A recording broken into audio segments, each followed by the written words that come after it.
अभाव पे अर्थात विपरीत मानता के अभाव पे जो प्रकट होता है वो निज भाव है। तो निज भाव प्रकट होता है कि निज भाव प्रकट ही है?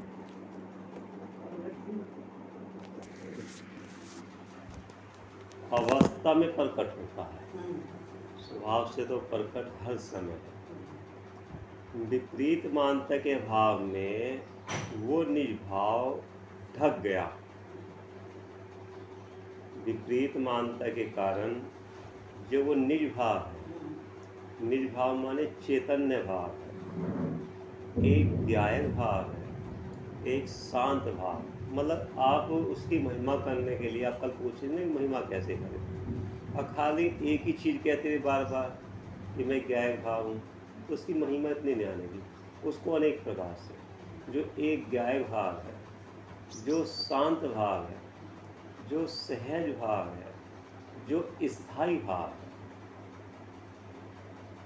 वो निज भाव हर समय, हर पर्याय में, हर गति में, हर क्षेत्र में, हर भाव में और हर भाव में हर समय प्रकट है। भाव में माने आपके जितने भी औदायिक भाव हैं, क्रोध मान माया लोभ हास्य रति रति शोक भय जो उसका 3 भेद, उन प्रत्येक भाव में वो निज भाव प्रकट है या नहीं प्रकट है?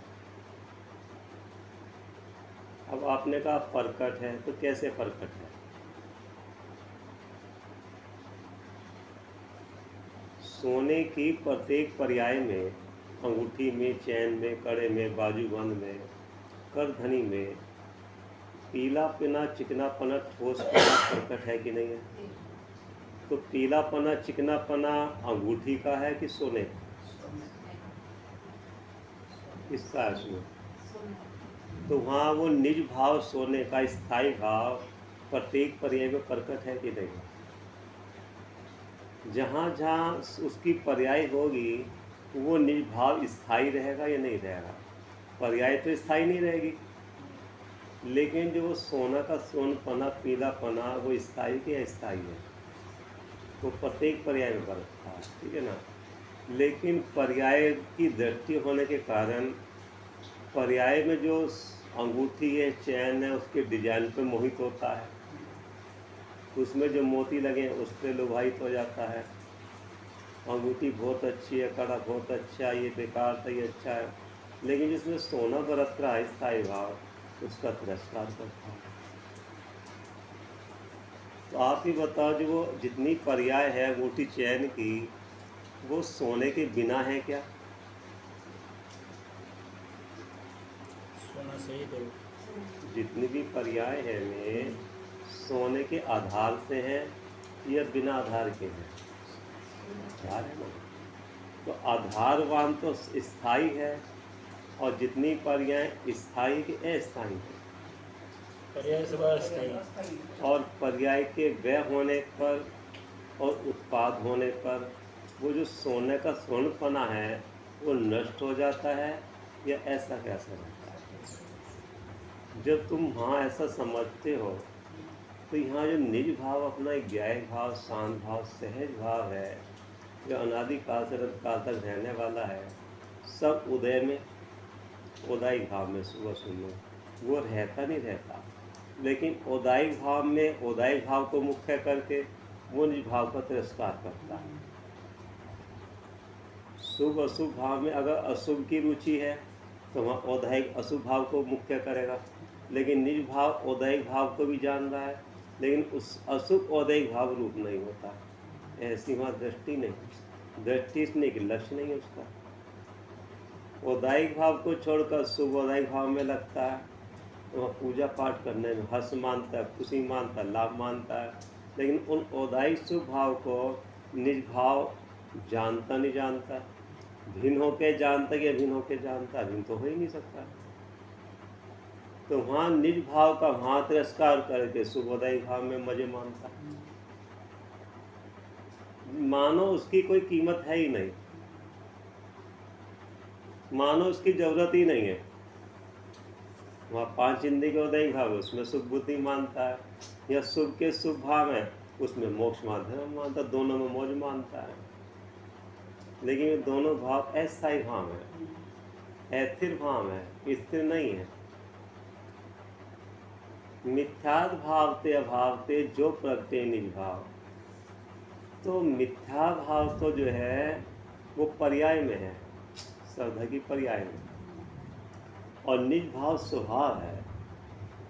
तो मिथ्यात् भाव अभाव होने के सद्भाव में भी निज भाव का किसी काल में अभाव नहीं होता। भले ही वर्तमान में मिथ्यात् की तीव्र अवस्था में है ना, ये 10 तन्वों का कार्य हो गया, और चारित्मों के उदय से तीव्र कसाय है, तो भी वो जो निज भाव स्थायी भाव है, ध्रुव भाव है, उसमें का तीव्र 10 तन्वों के उदय में या चारित्मों के तीव्र उदय में उसमें बदलाव आता है क्या? बदलता है क्या? वो स्वभाव तो नहीं बदलेगा, अवस्था में हेराफेरी दिखती है। में दर्शन मोह के जो अवस्था में तीन मिथ्यात्व के भाव हैं, ये तो बदलते हैं, क्योंकि स्थायी भाव नहीं है ना। कर्म स्थायी नहीं है, नहीं। कर्म जिन भाव को निमित्त पा के बंधे में भाव स्थायी नहीं है। कर्म के उदय से जो नाना प्रकार के जीव के फिर भाव आते हैं वो स्थायी नहीं है। अगर वो स्थायी हो जावे तो निस्वभाव हो जावे।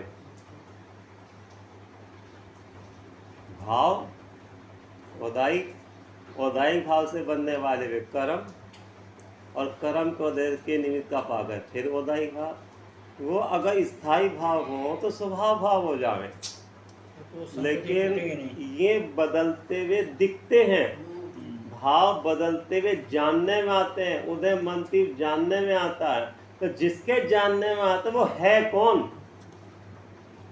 आपने ये विशेषण तो करा कि हाँ भाव बदलते हुए जानने में आते हैं, उदय जानने में बदलता हुआ दिखाई देता है।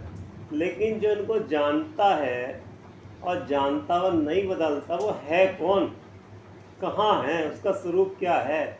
ऐसा अंदर में जानने की जिज्ञासा उत्पन्न हुई। क्या ये कहना मतलब है? ये सारा जो भी आपने करा विकल्पों में करा, सूक्ष्म ज्ञान में, कि ऐसा ज्ञान में जानकर उसकी ज्ञान की दृष्टि करी निज भाव की।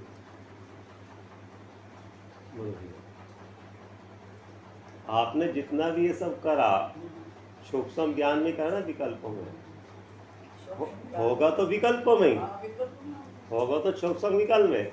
लेकिन सूक्ष्म में विकल्प में करने का प्रयोजन क्या था? उस निज भाव को उसमें से निकालना माने जैसे अनेक प्रकार के मसालों में, तरकारी में अनेक प्रकार के मसाले मिलने के बाद भी आपने उस खारेपने के लक्षण को देखकर अलग निकाला ना, अलग माने अलग अनुभूति करी ना, तो अलग की अनुभूति होने पर अन्य सारे मसाले अन्य अपने आप ही हो गए ना। दृष्टि लक्ष्य में नमक का लक्ष्य था, दृष्टि ने उसको नमक में लिया, पंडित ने उसका जब वेदन करा खारेपने का, तो अब इसके अलावा जो मिर्ची है, काली मिर्च है, ये सारे भाव अन्य करने पड़े कि अन्य अपने आप योग भिनी पड़ गए। मिश्र होने पर भी, एकम एक होने पर नहीं, मिश्र होने पर, जैसे अनेक प्रकार की दाल मिश्र हो जाती है ना, मिल जाती है ना, लेकिन मिलने पर भी अपने अपने लक्षण से भिन्न भिन्न है कि नहीं है? अपने अपने लक्षण से भिन्न, तभी तो आपने भिन्न करी। ऐसे वहाँ निज भाव अन्य अनेक भावों के बीच में रहता हुआ भी अपने स्थायित्व के कारण भिन्न रहता है, जुदा रहता है। क्यों? वे सारे जितने भाव हैं वे असूची हैं, क्षणिक हैं, विपरीत हैं, विनाशिक हैं, दुख रूप दुख का कारण है। और ये महान निज भाव जो स्थायी भाव है, सहज भाव है, शांत भाव है। शांत भाव क्यों कहा? कि जब भी उसका आश्रय लेते हैं पर्याय में शांतता प्रकट होती है। भले ही वो शांतता वो निर्विकल्पता वाली नहीं आ रही, लेकिन जब विचार करते हैं, विचार के साथ अंदर की तरफ पर्याय ढलान होता है, तो शांतता आ रही है ना। तो ये शांतता निर्विकल्पता वाली तो नहीं है, लेकिन निर्विकल्प में से ही आ रही है। जो अपने स्वभाव के नजदीक जाता है तो वो शांतता है, तो वो कसाय की मनता की है, तो वो शांति कसाय की मनता की, लेकिन जो शांति जो आ रही है शांत स्वरूप में से ही आ रही है। ये जो शांति आई है ये कर्म नो कर्म की नहीं है, भाव कर्म की नहीं है, शांति शांत स्वरूप में से आ रही है। अगर वो शांति का जो वो स्रोत है जहाँ शायद शांति आ रही है, उसी के द्वारा उसी के डोर को पकड़ के आगे बढ़ता जावे, निस्वभाव को स्थायी भाव को ही मुख्य करके आगे बढ़ता जावे, एक दिन शांत स्वरूप में जाके लीन हो जाए।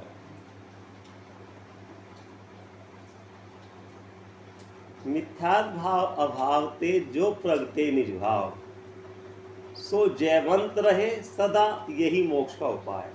तो जो मोक्ष का उपाय है ये सदा जयवंत रहो। तो मोक्ष का उपाय क्या है? मोक्ष माने भैया मोह का क्षय। मोह का क्षय। जगह का नाम मोक्ष नहीं है, अवस्था का नाम मोह का क्षय करने का जो उपाय है वो सदा कल जयवंत रहेगा। तो मोह को क्षय करने का उपाय क्या है? भेद ज्ञान।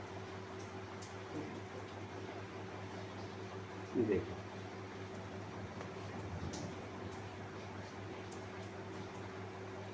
यहाँ प्रश्न है, न्यारे न्यारे द्रव्य और अनादि का संबंध ऐसा कैसे संबंध है? न्यारे न्यारे द्रव्य, न्यारे न्यारे उनके कार्य, न्यारे न्यारे लक्षण, 6 के शब्द न्यारे न्यारे हैं, उनका लक्षण न्यारा न्यारा, सत्ता न्यारे न्यारी, कार्य न्यारे न्यारे। तो भी अनादि से उनका संबंध एक जैसा संबंध क्यों लगता है? जैसे मूल से ही जल दूध का, अनादि से ही जल और दूध का संबंध है। कौन सा संबंध है? स्वयंसामी संबंध है, तादम्य संबंध है, स्वयंसामी संबंध है, कौन सा संबंध है? बोलो बोलो क्या कह रही है? दूध के अंदर में पानी की बात बता रहे, दूध और हाँ, पानी, वो पानी आपने डाला अलग से, वो नहीं, दूध जो रहता है लिक्विड, हाँ, वो मतलब तो उसका क्या संबंध है? एक तादम्य संबंध। दूध में जो पानी बना हाँ, है, अनादि से श्वेता, कौन सा संबंध है? ये दूध जब निकला, हाँ, तो कौन सा संबंध है? वही तो तादम्य संबंध। हाँ, तादम्य संबंध किसको कहते हैं?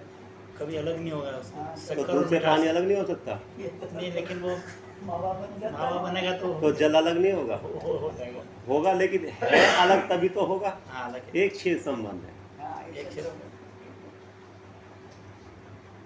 इकट्ठे होते हुए भी अपने अपने लक्षण से। कौन सा लक्षण? जल का लक्षण क्या है? शीतल बनना, पतलापना, जिससे वो दूध को देखो। जब दूध को उंगली में रखते हो, अगर वो दूध नहीं ठहरता उंगली पे तो क्या हुआ? पतला। तो कहोगे ना दूध वाले से, क्या कहोगे? पानी वाला है, पतला है। तो पतला लक्षण किसका है? जल का। जल पानी। और दूध गाढ़ा है, उसमें जल नहीं। जो हंस है उसकी चोंच में इतनी तिखास है कि वो अपने विषय को पकड़ती है। जल को अलग करते ही दूध को ग्रहण कर लेती है। दूध को ग्रहण कर लिया, जल छोड़ गया, क्योंकि चोंच में तिखास होते, तीखापना। तो दूध में पड़ते वो खट्टा के कारण उसकी जो खटास है, तो दूध को ग्रहण करती है, जल फट के अलग हो जाता है। ऐसे जैसे शरीर आत्मा का एक छेद का संबंध है, ऐसे जल और दूध का एक छेद का संबंध है। एक छेद में तो हैं, लेकिन दोनों के प्रदेश अलग अलग हैं। अगर तादम्य संबंध होता तो खटास डालने पर वो अलग कैसे होता? जरा सा खटास डालते ही वो अलग हो जाता, दूल्हा दो। तो तादम्य संबंध तो उसको उसे कहते हैं जिसका जिसके साथ में कभी अभाव ना हो, अलग ना हो। ठीक? अब मैं देखो सोचो कि क्यों पहले वो तादम्य संबंध था और खोया बनने पर अलग हो गया? ऐसा तो नहीं होता, वो साथ ही रहता। सोने का और किटकालिमा का, खान में सोना पड़ा है और मिट्टी किटकालिमा उसके साथ में है, तो किटकालिमा सोना रूप हो गई क्या? नहीं, ये सोना किटकालिमा रूप हो गई। दोनों भिन्न भिन्न है, एक छेद का संबंध है। हाँ, एक क्षेत्र का संबंध। भले ही सोना किटकालिमा सहित गंदा हो रहा है, लेकिन सब पीलापना, चिकनापना, ठोसपना भी है कि नहीं? ऐसे ही भगवान आत्मा इस तरीके से एक साथ में हुआ है, लेकिन मिट्टी रूप हो गया क्या? और मिट्टी कहना चेतन रूप हो गई, ये सोना नहीं हुई। तो फिर ऐसा विश्वास क्यों नहीं आता? विश्वास होगा तभी तो श्रद्धान होगा, अभी तो विश्वास भी नहीं है। मैं कमज़ोर होने लग रहा हूँ। देखो जब से हमने 6 दिन का उपवास करा 10 लाख छीने में कमज़ोर हो गया वो। तो कमज़ोर मिट्टी हुई कि सो कहने चैतन्य आत्मा कमज़ोर हुआ। और भोजन नहीं करा इसलिए हो गया। तो भोजन करने से क्या ना तंदुरुस्ती आती है क्या? और नहीं खाने से कमज़ोर होता है क्या? बोलो भोजन करने से तंदुरुस्त होता है क्या? और कहना भोजन नहीं करने से कमज़ोर होता है क्या? बोलो कल्पना कर रखी, कल्पना कर रखी। और फिर मैंने भोजन करना शुरू करा तो फिर वजन बढ़ गया। निमित्त नैमित्त सम्मान तो है, लेकिन करता पड़ रही कि उसके करने से ऐसा होगा। तो यही तो भ्रम मेटनी है। कमजोर होता है वो मैं नहीं, तंदुरुस्त होता है मैं वो नहीं। मैं तो दोनों की अवस्था को जानने वाला वैसा का वैसा है। एक बार नहीं कहना इसको, बार बार अभ्यास करना। जो तेरे दिमाग बैठे ना मैं कमजोर हूँ, मैं कमजोर हूँ, देखो सूखने लग रहा हूँ, सूखने लग रहा। कौन सूख रहा है? और ऐसे सूखता जाता। देखो नरक में भोजन कहाँ है? तो वहां बिना भोजन के तो तब तक सूख के कैसा हो जाता? तो दृष्टि तेरी किस पे पड़ी है?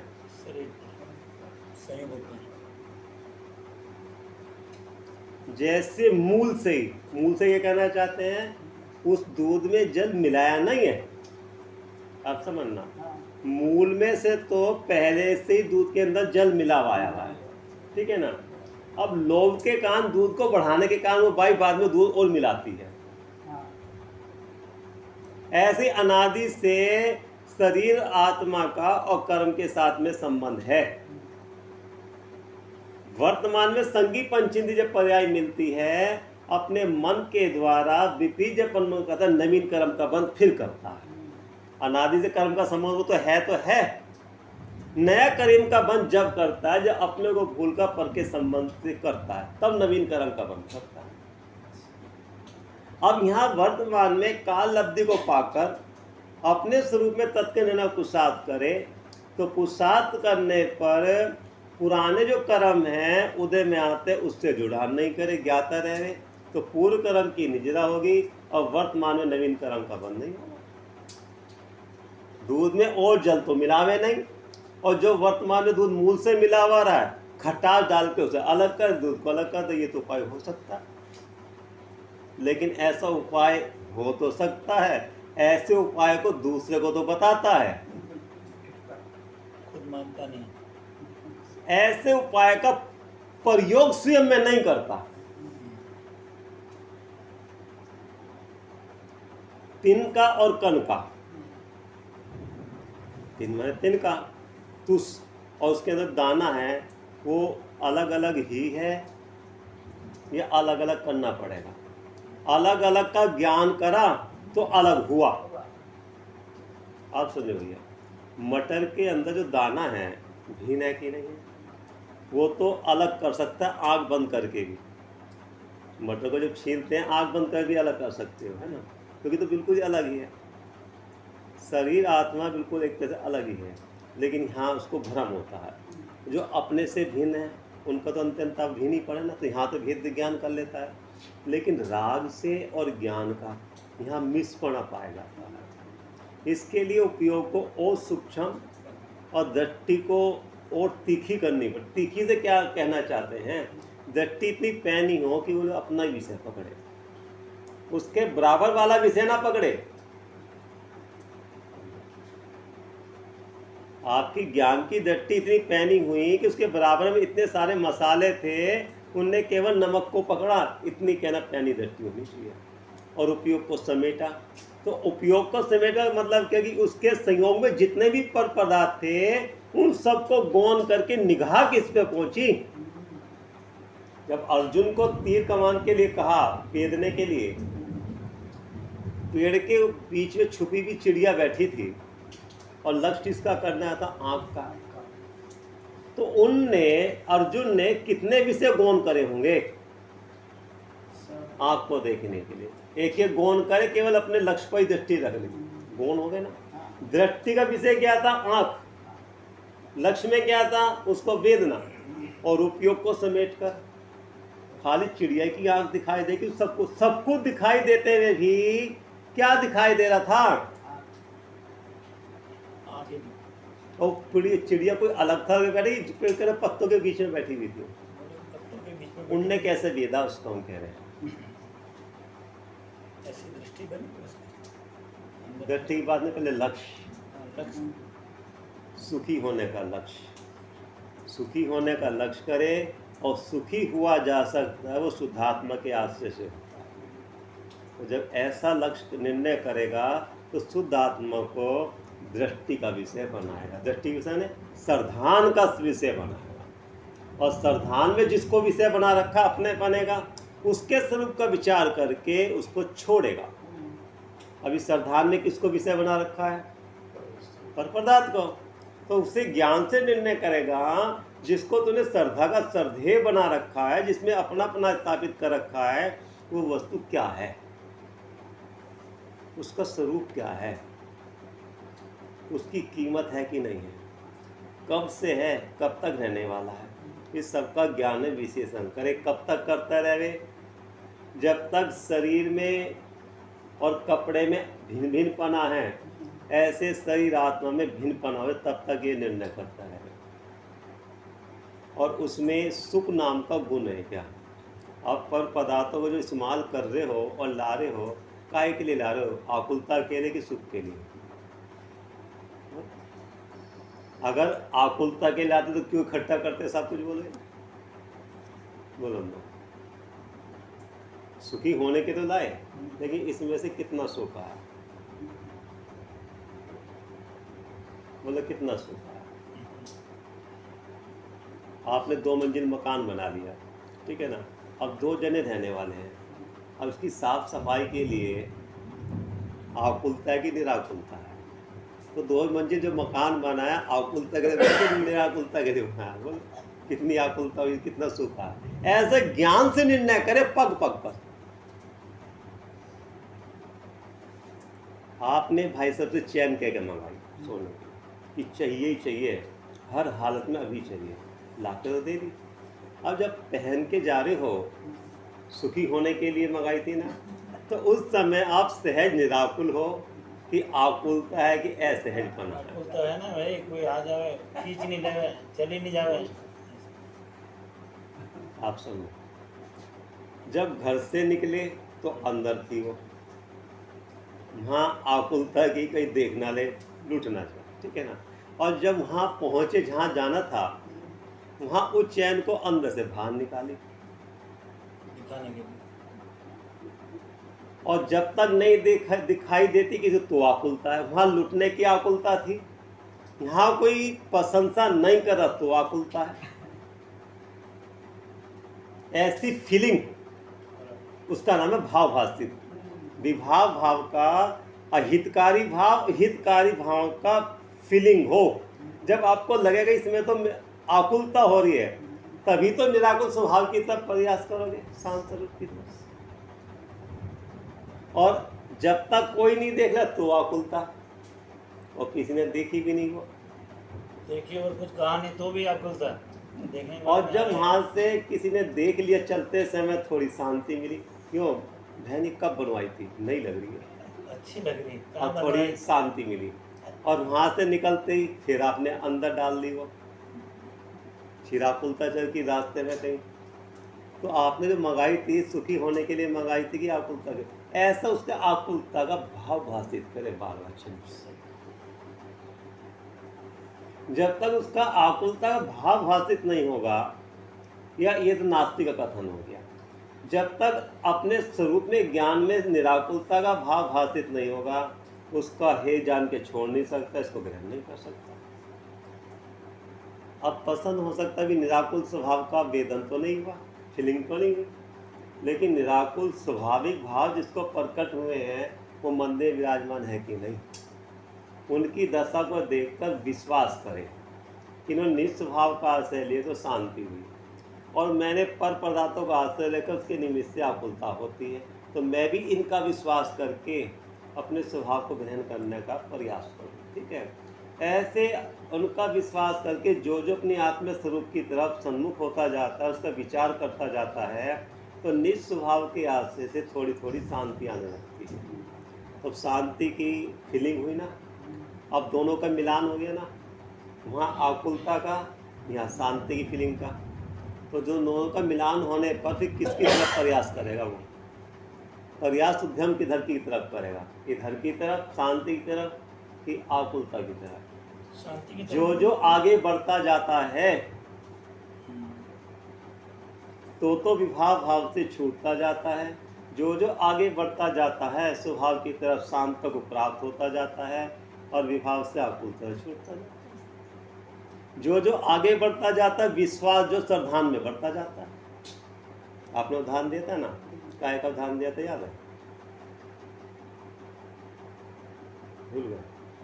प्यासा व्यक्ति रेगिस्तान में पानी की खोज में जा रहा है, प्यास से गला सूख रहा, उसकी आकुलता, धूप की आकुलता।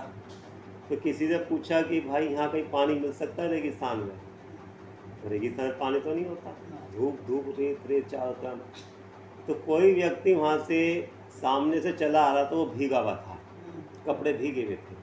तो उसको देखकर उन्होंने सोचा यहाँ अगर पानी है, अगर भीगा हुआ रहा है, तो उससे पूछा भाई यहाँ कहीं पानी मिल सकता है कि पानी पीने को नहीं, नहाने को भी मिलेगा। और जिस दिशा से मैं आ रहा हूँ उसी दिशा से पगडंडी से उसी से तो सीधा चला गया। उसका विश्वास करके, किनका विश्वास करके? जिनकी दशा आत्मामयी हो गई है, उनकी बात का विश्वास करके उसी मार्ग पे जा जिस मार्ग पे चल के सुख को प्राप्त हो। तो जैसे जैसे उस मार्ग पे बढ़ता जाएगा तो उनके बताए लक्षण दिखने शुरू हो जाएंगे। तो उनके बताए लक्षण को देखकर विश्वास आना शुरू हो कि भाई ने मार्ग सही बताया था। और फिर पेड़ों का झुरमुट दिखाई देगा, और थोड़ा आगे चलेगा तो ठंडी हवा दिखाई देगी। तो रेगिस्तान में ठंडी हवा कहाँ से आ रही है? पानी का स्रोत है तभी तो ठंडी हवा आ रही है। तो उसका जो विश्वास और बढ़ा नहीं बढ़ा, और पानी की हवा की ठंडक से वही बैठ गया क्या? वो जो हवा आ रही थी उसकी ठंडक से लगा बैठ गया कि पानी प्यास है। तो उसको ऐसा देखकर उसका पुरुषार्थ और आगे बढ़ा। पुरुषार्थ कम होगा, दुकान चलती देखकर पुरुषार्थ बढ़ेगा कि पुरुषार्थ को बढ़ाओगे, समय बढ़ाओगे? बरोबर। दुकान चलती देखकर समय बढ़ाओगे कि समय घटाओगे? अपने लक्ष्य स्थान पर जो बच्चे दौड़ रहे हैं, और जैसे जैसे उसका लक्ष्य स्थान आएगा अपनी दौड़ को बढ़ाएगा कि घटा देगा? बोलो भैया। और थोड़े में ज्यादा मान ले तो कि मेरे को तो हो गया, हवा आ रही ठंडी ठंडी में तो प्यास बुझ गई। प्यास नहीं बुझी, प्यास नहीं बुझी। थोड़े में ज्यादा नहीं मान लेना, और विपरीतता में सही है ये नहीं मान लेना। तो ये ध्यान रखना कि मुझे अपनी प्यास बुझानी है, इसको याद रखना। और जैसे ही पानी का स्रोत दिखाई देता है तो किनारे पे खड़ा रहता है कि कूद के डुबकी मारता है? किनारे खड़ा रहेगा पहले तो। किनारे खड़ा रहे, देखेगा अगर अंदर गहरा तो नहीं है, मैं तो डूब जाऊंगा। आत्मा के समय जो मिथ्या दृष्टि है वो किनारे पे खड़ा हुआ है, और किनारे पे जो ठंडी ठंडी हवा आ रही है उसी में मौज मानता रहा तो पी नहीं पाएगा, फिर नहीं पी पाएगा वो तो। उसमें पानी ये पिएगा। आपकी बात है। नहीं, मेरी बात नहीं। वो एकदम कैसे कूद पड़ेगा? इसको प्यास लगी है, वो तो नहीं, कूद ही कूदेगा जाएगा। तो वो नहीं देखता कितनी गहराई है, नहीं, कितनी ऊपर बढ़ जाए तो। यही तो बात है। वहाँ मन लग रही पानी पानी पानी पानी दिखाई दे रहा है, गहराई नहीं देखता कितना गहरा है। और कोई इसमें जानवर हो तो इसका नाम है प्यास।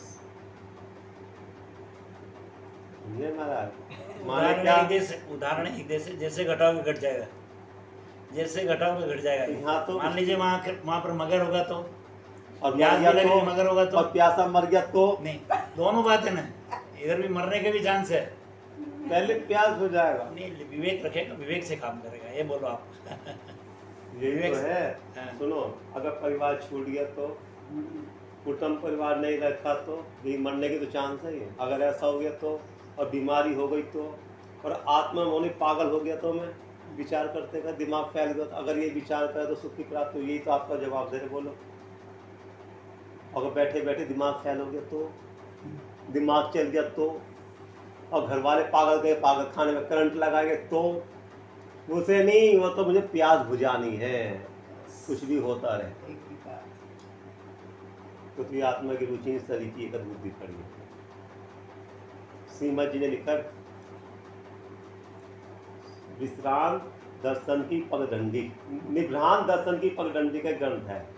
तो उसमें आत्मा की कैसी कैसी सूक्ष्म भूल रहती है और अपनी कल्पना कर करके विपरीतता को साधता है, ऐसी ऐसी भूल लिखती है। अगर ऐसा होगा तो, और पाप का उदय आ गया तो, और बैठे बैठे दरवाजा बंद करके समाहित कर आयु पूरी होगी तो फिर क्या होगा? और घर वालों को नहीं पता चला, दरवाजा तोड़ना पड़ेगा उनको, दरवाजा इतना कीमती ऐसा हो गया तो, और हार्ट फेल हो गया, सांस रुक गई तब विचार करते करते। कुछ भी हो सकता है ना, कुछ भी हो तो सकता है। आत्मा ही चाहिए कि ये सब की पहले मुख्य कल्पना करेगा। आत्मा चाहिए ना, तो उसको आत्मा चाहिए, फिर? तो आत्मा की और प्राप्ति। अभी क्या मगरमच्छ ने ढक लिया तो नहीं, मगर तो पानी चाहिए, किसको चाहिए? किसको चाहिए पानी? आत्मा पीता है पानी। फिर अरे, मैं आप नहीं, आप जब उदाहरण दे दोनों तरफ घटित कर रहा दिया या नहीं। पूछ दिया नहीं, आप- फिर जो मैं दृष्टांत आत्मा दिया पानी है वो पानी के प्यासे की बस्ती की बात कही है। ऐसे जिसे आत्मा चाहिए उसको ये पसंद नहीं खड़ा करता किनको बराबर कहने है, वाला। सत्य है वो। एकदम दूर रहे। ऐसा दो टुक निर्णय, हर कीमत पर आत्मा चाहिए, बस ये सब कुछ दे के भी आत्मा मिलता है तो लेने लायक है, बराबर सही बात। इतना कीमत। और ऐसा हो गया तो, अब ऐसा हो गया तेरे अंदर में कमी है संसार के रस है। आप सब अगर आत्मा की साधना करते करते शरीर भी छूटता है तो ये सौदा महंगा नहीं है। हाँ, ये शास्त्र में आया है। बराबर है, इसी की तो इन्हीं की तो बात कह रहा हूँ। बराबर है। सब कीमत देकर भी आत्मा मिलता है तो लेने लायक है, और सब कीमत दे के मिलकर सब वस्तु मिलने के बाद भी आत्मा नहीं मिली तो किस काम की फिर? कुछ काम की। तो लगता है फिर ऐसा दो टुक निर्णय, ऐसा दो टुक निर्णय होने पर उसका पुरुषार्थ उछलता है। कितना उछलता है? जैसे समुद्र में उछाल लेता है ना, ऐसे पढ़ने की उछलती है। जो ध्यान से लिखा ना इसमें वचना में, अंदर में आत्मा डोलता महसूस कर रहा है, उछाले आ रहे ऐसा महसूस होता है। तो अनुभव में नहीं उछाले आ रहे, अनुभव में उछाले नहीं आते, अनुभव नहीं डोलता। अनुभव से पहले जो विशुद्धि बढ़ती है वो विशुद्धि में विशेष उत्साह उल्लास आता है, बढ़ता हुआ और बढ़ता हुआ।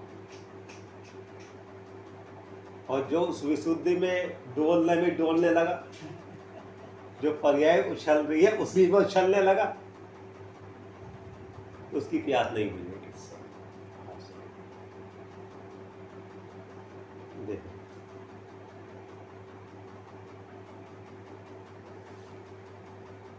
तिल और कर्म का तथा तेल तिल का संबंध अनादि से देखा जाता है। तो तेल में तिल एक जगह होने पर भी अलग अलग है। नवीन इनका मिलाप नहीं हुआ, अनादि से ही मिले हुए थे। वैसे ही अनादि से जीव और कर्म का संबंध जानना, ठीक है ना? तो जीव के साथ कर्म का संबंध है, कर्म के निमित्त पाके 9 कर्म का फल मिला है, 9 कर्म का निमित्त पाके जीव फिर भाव कर्म करता है, भाव कर्म के निमित्त से फिर द्रव्य कर्म बनते हैं, द्रव्य कर्म का फल फिर 9 कर्म मिलता है, 9 कर्म का निमित्त पाकर फिर भाव कर्म करता है। अनादिकाल से ये चक्कर चल रहा है, तो चलता रहेगा। फिर ना शिष्य ने पसंद करा ये तो चलता ही रहेगा, फिर जीव सुखी कैसे होगा? वहाँ लिखा कर्मों की स्थिति सदाकाल एक जैसी नहीं रहती। अगर कर्मों की स्थिति सदाकाल एक जैसी रहे तो स्वभाव हो जाए। कर्म के अनुभाग घटते भी हैं और बढ़ते भी हैं, और जब कर्म का अनुभाग मंद होता है तब जीव को अवसर है। मन माने जब कर्म मंद उदय होता है तो कसाय की मनता भी होती है और दर्शन मोह की भी मनता होती है। तो जब दर्शन मोह और चारित मोह की मनता होती है तब कोई जीव सत्समागम के निमित्त से अपनी आत्मा का लक्ष्य करके अपने हित के लिए मैं कौन हूँ, मेरा स्वरूप क्या है, मेरा लक्षण क्या है, मेरा कार्य क्या है, जिसके साथ में मेरा संबंध है वो कौन है, जिसके मैं अपना मान रहा हूँ, ये मैं हूँ क्या, और ये मैं हूँ तो वो छूटता वो कौन है। जब यहाँ ये मैं नहीं हूँ तो यहाँ पे एक है कि 2 हैं? अगर यहाँ पे एक है तो वो दूसरा जानने वाला वो कौन है, और वहाँ अगर एक है तो यहाँ पे 2 है कि 1 है। और वहाँ पे एक है तो उसमें से क्या निकल गया, और जो उसमें से निकला वो यहाँ पे है कि नहीं है? है। ऐसा मिलान करते हो क्या बैठ के? करते हो क्या? हम आपसे पूछते हैं, इतनी दिमाग की कसरत इसमें करते हो क्या ऐसा करने के? ऐसा बार बार अभ्यास करने से दो में दोपना आता है, और जब यहाँ दो में दोपना आ गया तो ये सारे संयोग संबंध दिखाई दे रहे हैं, इनका संबंध आत्मा से है कि शरीर से है? फिर ये नंबर मिलाता है। आत्मा से तो ज्ञान का अनंत संबंध है, स्वयं संबंध है, तो इनका आत्मा से संबंध है, नौक्रम सामग्री का कि शरीर से संबंध है? बोलो किसके साथ संबंध है? इनका जुड़ान शरीर से है कि आत्मा से है? आत्मा से तो कोई संबंध है नहीं, शरीर से संबंध है। तो जब शरीर से ही मेरा आत्मा का इच्छित का संबंध है तो फिर इनसे मेरा क्या संबंध है? और वो संबंध है शरीर का, उसमें किस वजह से संबंध हुआ है शरीर का, कुटुंब परिवार का? यथार्थ से सोचने के ये जितने भी रिश्ते हैं, ये रिश्ते कब तक निभाए जाते हैं शरीर के साथ? बोलते जब तक जीव का स्वार्थ चलता है। जितने भी रिश्ते हैं ना ये परिवार में, ये रिश्ते जब तक मधुर रहते हैं, जब तक एक दूसरे का स्वार्थ सदता है। तो देखा जाए इनका जितना संबंध है स्वार्थ का संबंध है शरीर से भी, और जब उन रिश्तों में स्वार्थ की सिद्धि नहीं होती किसी के साथ में, तो जो मधुरपना था वो संबंध शरीर से भी खत्म होते कितनी देर लगती? आत्मा से संबंध है ही नहीं, और संसार में रहते शरीर से भी जो संबंध है वो केवल स्वार्थ का है अपने।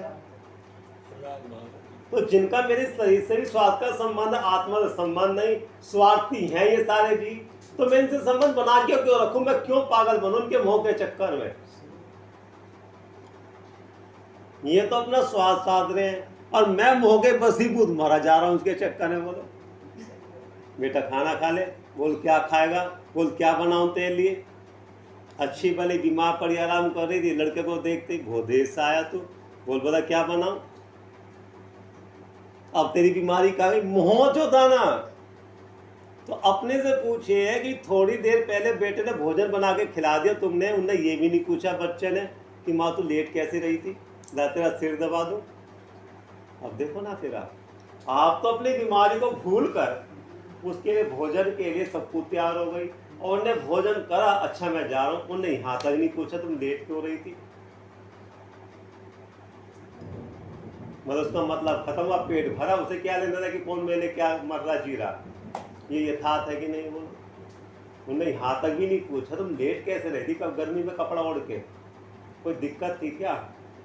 और दिक्कत है मैं यहीं बैठ जाता हूँ, मैं नहीं जाता वहाँ पे दोस्तों के साथ में कहीं अपने ऑफिस की छुट्टी देर से चला। ऐसा कहा क्या कि मतलब ही नहीं था ना उसको, मतलब तो अपने प्रयोजन से था। ये यथार्थ है या नहीं है? ऐसा संबंध नहीं बिगाड़े व्यवहार में। ऐसे वहां वो आत्मार्थी जब सूक्ष्मपन अवलोकन करता है तो अंदर से मेरापना खत्म होता चला जाता है। संबंध तो निभाता है अच्छे ढंग से, लेकिन जो मेरापना था उसका व्यवहार देखकर वो मेरापना खत्म हो जाता है। हम बुद्धि और मम बुद्धि ढीली पड़ जाएगी। वो जो भ्रम पना था ना कि पुत्र मेरे लिए बहुत अच्छा करता, बहुत सेवा करता, उन्होंने पूछा भी नहीं थे। और तुम पड़ी पड़ी जार कर बच्चा भूखा होगा, भूखा होगा, भूखा होगा। आते ही बच्चे वो रात को देर से आ गए, जब भूखा पेश आ रहे, और आप शादी में उसके इंतजाम में खड़े रहो, ठीक है ना, खाना नहीं खाओ। और जैसे घर में घुसा, आपने पूछा तुम कहाँ रह गए, तो फोन तो कर, तुम्हें क्या लेना देना? और मैं कहीं भाग चला गया था, मर गया था मैं। मतलब कसाई के भले ऐसे नहीं बोल रहे, तो कसाई के तुम्हें क्या दिक्कत, काम रुक गया था मेरे बिना तुम्हारा, और तुम शायद भूखी प्यासी रही, उसे कोई परवाह नहीं। तो ये क्या है मतलब? ये मोह का नाटक है। लेकिन मोह के नाटक के चक्कर में उसको भूलकर, उनने क्या कहा उसको तो भूलते हैं, चल भोजन कर ले। मतलब मोह के बसी वो कुछ फर्क नहीं पड़ता, मान अपमान नहीं लग रहा उसको, लग ही नहीं रहा अपमान, मेरापना मेरापना।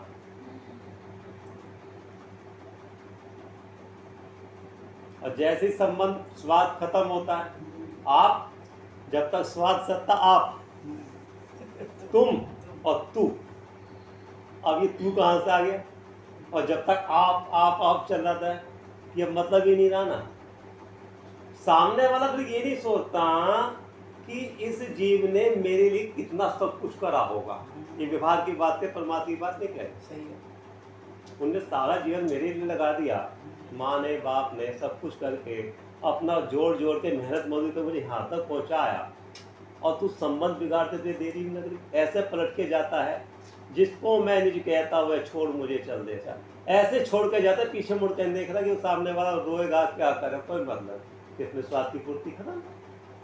अब तो जिससे मेरी स्वाद की पूर्ति होगी, मेरा उससे संबंध उससे है। ये हकीकत है कि नहीं? इस हकीकत को नजरअंदाज नहीं करे,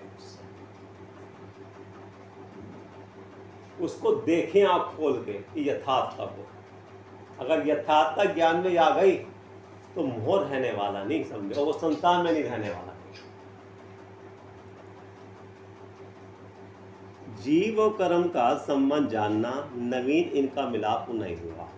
नवीन तो जब बनता है जब अपने को भूलकर फिर भाव कर्म करता, नवीन कर्म का बंध तब होता है। ठीक है ना? फिर तुमने कहा कैसे संभव है? अनादि से जिस प्रकार कई भिन्न तो दर्वे हैं, और वैसे ही कई मिले हुए दर्वे हैं।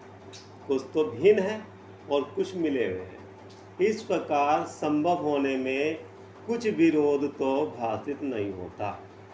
जीव और कर्मों की भिन्नता, वहाँ जीव द्रव्य तो देखने जानने रूप चेतना गुण का धारक है। ठीक है ना? कौन जीव? वो जीव नरक वाला, तिर्यंच वाला, देवगति वाला या मनुष्य गति वाला, कौन जीव? आप समझो, जब जीव की बात चलती है ना, संसारी जीव के दुख की बात, तो सुनता तो है, अरे तो उस नार की जीव के दुख की बात, नरक में बहुत दुख है, ऐसे सुनता है। और जब तीन गति के दुख की बात, अरे तीन गति बहुत दुख है, बहुत मार का भोग प्यास है, बस उनके दुख को सुना ही जाता, देखा नहीं जाता। और जब देवगति की बात चलेगी, ये तो देवगति के दुखों का वर्णन है, वहाँ ज्ञान से दुखी होता है। मतलब जैसे इन सब में मेरी बात है ही नहीं, अपने को बचाकर, अपने को एक तरफ रख के तब दुख की बात सुनता है। लेकिन आचार्य भगवंत को चारों गति के दुख का जो वर्णन किया, उसको दिखाने के लिए क्या कि चारों गति में जो दुख है ना, ऐसा है तो उन्हें अनंतों बार भोगा है, तो उसकी फीलिंग कर।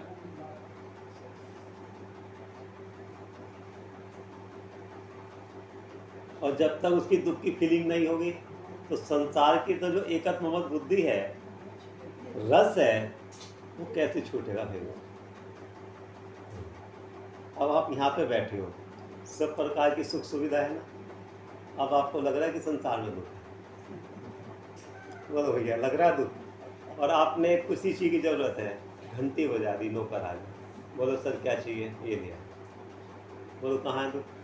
अब आपको कहीं जाना है, आपने घंटी फिर बजा दी, क्या कि गाड़ी तैयार कर दो, गाड़ी का गेट भी पहले से तैयार है, छतरी भी तैयार है, बारिश की वजह से, कहाँ दुख? बोलो संसार में। और जब दुखी नहीं तो कौन से सुख का उपाय करें, कौन से सुख के लिए करें? बोलो बोलो कौन से सुख का उपाय करें? बोलो भैया। ये कब तक रहेगा? ये भी तो आगे ये सोचे कि भाई ये कब तक रहेगा? ये पुण्य का जब क्षीण हो जाएगा, पाप का उदय आएगा, उस समय क्या होगा? अवस्था तो बदलेगी। स्थिर तो नहीं है, हैं? स्थिर नहीं है। हाँ, तो पाप का उदय आएगा, उस समय क्या होगा? वहाँ आकुलता है या नहीं है? इस सब अनुकूलता में भी आकुलता का समय, आकुलता का बीच बीच में कोई ना कोई एक पर्याय आती नहीं आती, लेकिन अधिक अनुकूलता में जो थोड़ा आकुलता का विषय आता है, उसको गिनता नहीं, इग्नोर करना, गौण कर देता है। जैसे आपने घंटी बजाई किसी पंखे को बंद करने के लिए, एसी को बंद करने के लिए, और वो कमरा इतना ठंडा हो गया तो बर्दाश्त नहीं हो रहा था, आप स्वयं उठ नहीं सकते। क्यों नहीं उठ सकते? नौकर है। अब आपने उसको घंटी बजाई, अब जितनी देर की वो देर होगी उसको, उस समय आकुलता है कि निराकुलता है? आकुलता है ना, वो नहीं आया तो वहाँ उस आकुलता की फीलिंग महसूस करनी है। अब जो आकुलता हुई अपनी अज्ञानता से हुई, ऐसी से हुई और नौका देश है इसलिए हुई, अपनी लेकिन अज्ञानता से। विपरीतता के कारण, विपरीतता किसको मानता है? दुख का आकुलता का कारण। नौकर नहीं आया, इसमें तो नहीं उतारेगा, ये तो बेचारा जड़ अचेतन है। इसमें तो नहीं उतारेगा, उस पे उतारेगा जिसको आप तनख्वाह देते हो, समझो। और उसकी ऐसी की आकुलता किसको लगी? आत्मा के शरीर को। तो शरीर के लिए उसको उल्टा सीधा बोलता है।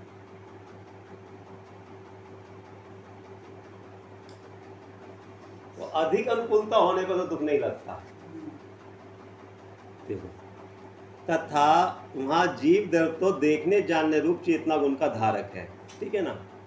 देखने जानने के अलावा कुछ नहीं करता, वो कुछ कर ही नहीं सकता। क्यों?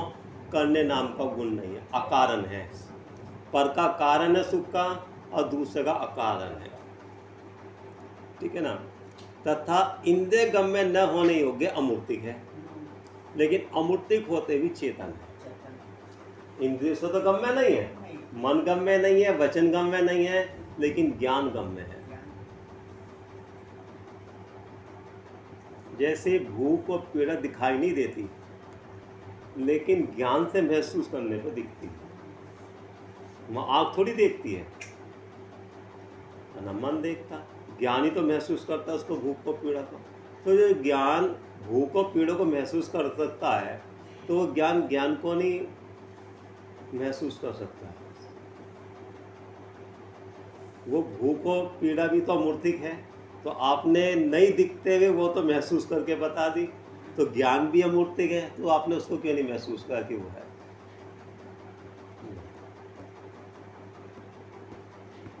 आप डॉक्टर पूछता है इस फोड़े में क्या लगता है आपको, तो फोड़े के अंदर क्या है आपको दिखाई दे रहा है, लेकिन जब आप अपने उपयोग को चाहते हो समेटते हो और फोड़े पे केंद्रित करते हो, तो फोड़े के अंदर जो चल रहा है नहीं बताते डॉक्टर को।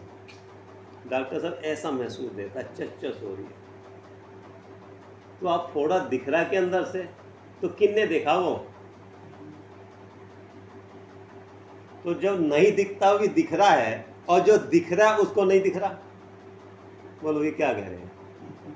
फोड़े के अंदर कुछ नहीं दिख रहा, तो भी दिख रहा है, और जो दिख रहा है पति समय वो तुझे दिख ही नहीं रहा।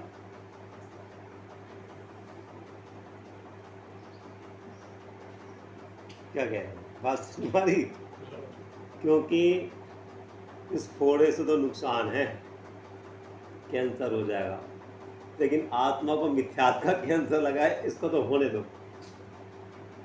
आत्मा से कोई लेना देना नहीं। ये मैं हूँ, ऐसा मान रखा है और इसलिए। क्या, तभी तो होता है, तभी तो इसी की चिंता है। हाँ, संकोच विस्तार शक्ति सहित असंख्यात प्रदेशी एक द्रव्य है। कौन? आत्मा। तथा कर्म है, वे चेतना गुण से रही जड़ है और मूर्तिक है। अनंत पुद्गल परमाणु का पिंड है, इसलिए एक द्रव्य नहीं है, दो द्रव्य है। इस प्रकार ये जीव और कर्म है, इनका अनादि से संबंध है। अनादि संबंध होने पर भी कौन सा संबंध है कर्म का जीव के साथ में? कल बताया था।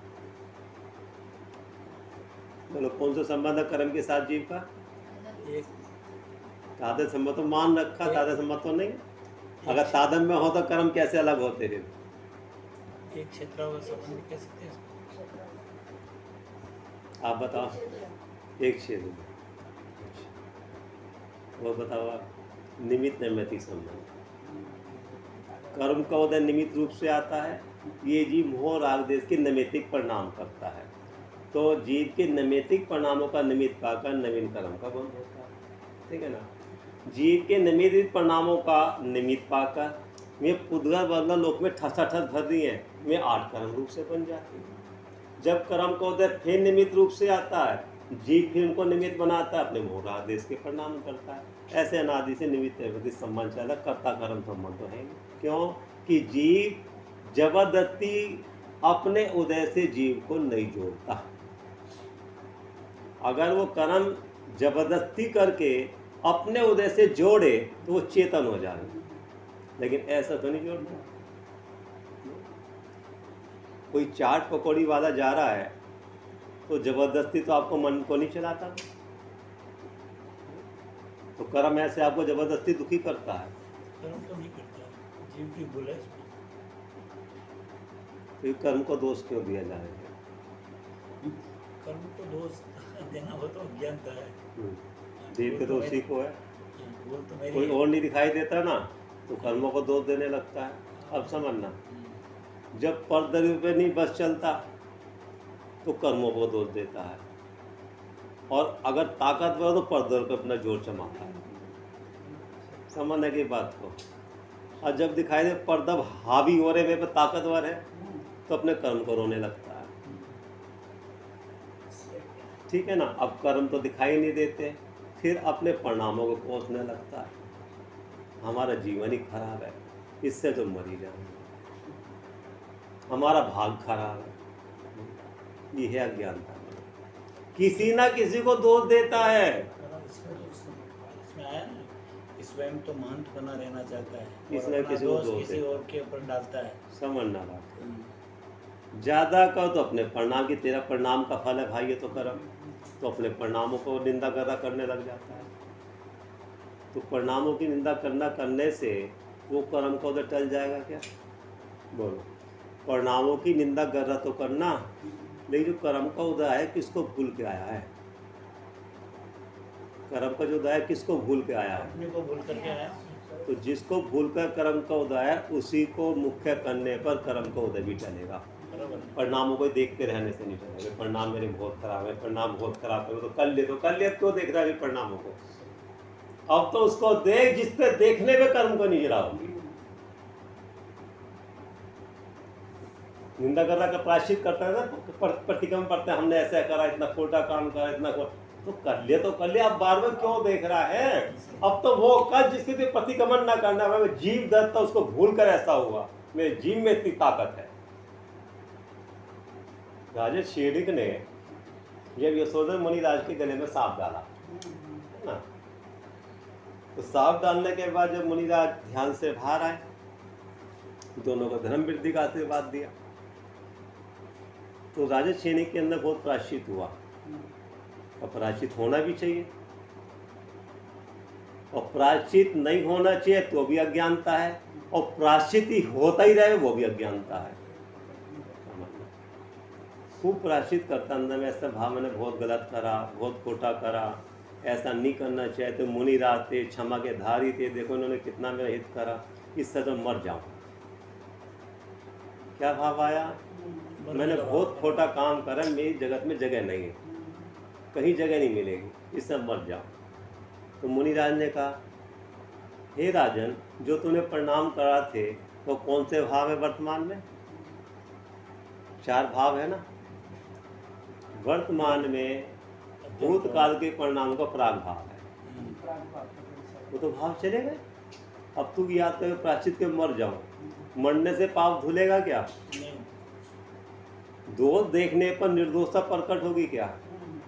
निर्दोष को देखने पर दोष मिटेगा। जो हो गया तो हो गया, अपने तो ज्ञायक भाव को देख, स्थायी भाव को देख, उसमें तो कोई भी दोष नहीं है। ऐसा संबोधन करा तो दोष को छोड़ के निर्दोष की दृष्टि करी, तो बोलो पर्याय में निर्दोषता प्रकट हुई नहीं। या तो जीव दोष ही देखता रहता है, एक जीव दोष नहीं देखता, दूसरे को दोष देखता रहता है। विचार सजानंदी शोभे स्वरूपी, अविनाशी में आत्म स्वरूपी, सहजानंदी शोभे स्वरूपी, अविनाशी में आत्म स्वरूपी, सहजानंदी शोध स्वरूपी, अविनाशी में आत्म स्वरूपी, निज निधि निज में बता